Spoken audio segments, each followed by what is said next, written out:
સમાચાર વડોદરાથી કે જ્યાં જીઈબીના કર્મચારીની બેદરકારીએ ગ્રાહકની ચિંતા વધારી હતી। દુકાનદારને 78,000થી વધુનું લાઇટ બિલ આવતા ધ્રાસ્કો પડ્યો હતો। ઓનલાઈન એપ્લિકેશનમાં બિલ ચેક કરતા 78,000 રૂપિયાથી વધુ બિલ બતાવ્યું હતું। સામાન્ય રીતે 1200થી 1500 રૂપિયાનું જ બિલ આવતું હતું। ગભરાયેલા દુકાનદારે તાત્કાલિક અલકાપુરી જીઈબી ઓફિસનો સંપર્ક કર્યો હતો। ઓફિસમાં સંપર્ક કરતા ત્યાં પણ બિલ 78,000 રૂપિયા બતાવાયું હતું। જીઈબીના અધિકારીઓએ તપાસ કરતા રીડિંગમાં ભૂલ થયાનું સામે આવ્યું છે। ઘટના વડોદરાના સુભાનપુરા પંચરત્ન બિલ્ડિંગમાંથી સામે આવી કે જ્યાં દુકાન ધરાવતા એક દુકાનદારને ઓનલાઈન 28,000 રૂપિયાનું બિલ દેખાતા તે ગભરાટમાં આવી ગયા હતા અને બિલની ફિઝિકલ કોપી તો મળી ન હતી, પરંતુ ઓનલાઈનમાં આટલો મોટો આંકડો જોઈ તેમને ધ્રાસ્કો પડ્યો હતો અને તે સીધા જ જીઈબીની ઓફિસ પહોંચ્યા હતા।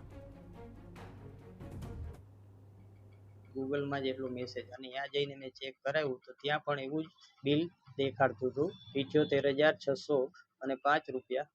तो आवुं जे बिल मने मळ्युं अने मने टेन्शन थई गयुं।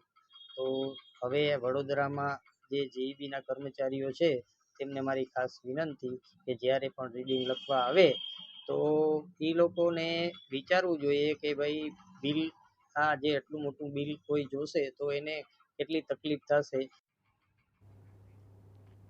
જીઈબીની ઓફિસથી સારો પ્રતિસાદ મળ્યાનો ગ્રાહકને સંતોષ છે, પરંતુ તે અપીલ કરી રહ્યા છે કે કર્મચારીઓ રીડિંગ વખતે વધારે ધ્યાન રાખે, કારણ કે બિલનો આટલો મોટો આંકડો જોઈને કોઈની પણ તબિયત બગડી શકે છે।